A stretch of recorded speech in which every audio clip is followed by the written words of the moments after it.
Assalamualaikum warahmatullahi wabarakatuh. Saya Rizka Lutfiana dengan NIM 2017-4121. Di sini saya akan menjawab soal UAS dalam makul sumber belajar pendidikan agama Islam berbasis multimedia. Soal ke-1, jelaskan dasar teori-teori psikologi pendidikan yang sangat erat kaitannya dengan urgensi multimedia dalam pembelajaran. Dasar teori psikologi pendidikan terbagi menjadi 3, yaitu teori behavioristik, teori kognitif, dan teori humanisme. Teori behavioristik. Di sini teori ini menjelaskan bahwa perubahan tingkah laku peserta didik disebabkan karena pengaruh peristiwa di sekitarnya. Teori ini terjadi karena operan competition, yang dimana apabila siswa itu belajar dengan baik maka dia akan mendapatkan hadiah dan hal itu akan meningkatkan kualitas belajarnya. Yang kedua, teori kognitif. Teori ini menjelaskan bagaimana cara meningkatkan fungsi kognitif individual sehingga pembelajaran akan secara maksimal. Yang ketiga yaitu teori humanisme. Teori ini melibatkan peserta didik secara keseluruhan, sebab apabila suatu pembelajaran itu terjadi harus melibatkan emosional peserta didik. Soal kedua, jelaskan satu teori desain multimedia dan jelaskan bagaimana penerapannya dalam pembelajaran. Desain multimedia interaktif adalah desain yang menggabungkan teks, gambar, video, animasi, dan suara.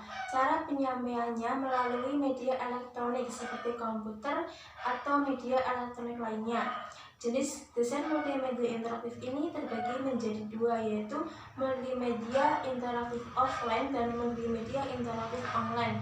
Multimedia interaktif offline yaitu cara penyampaiannya tidak melalui jaringan seperti media pembelajaran, sedangkan desain pembelajaran interaktif online yaitu melalui jaringan seperti situs web dan lainnya.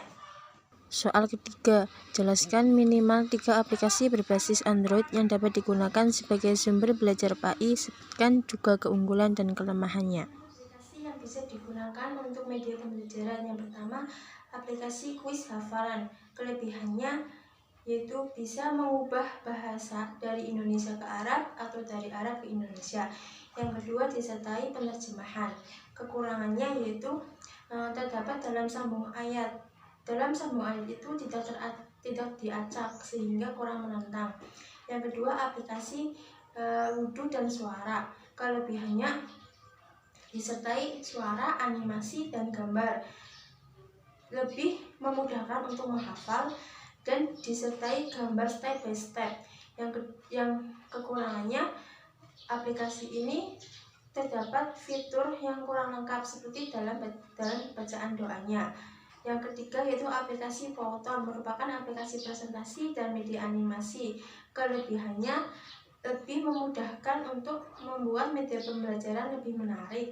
Yang kedua terdapat karakter dan animasi, dan yang ketiga lebih praktis.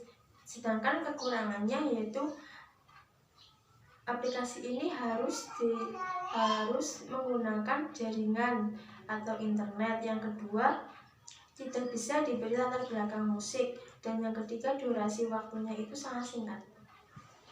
Sekian yang dapat saya jelaskan, kurang lebihnya mohon maaf. Assalamualaikum warahmatullahi wabarakatuh.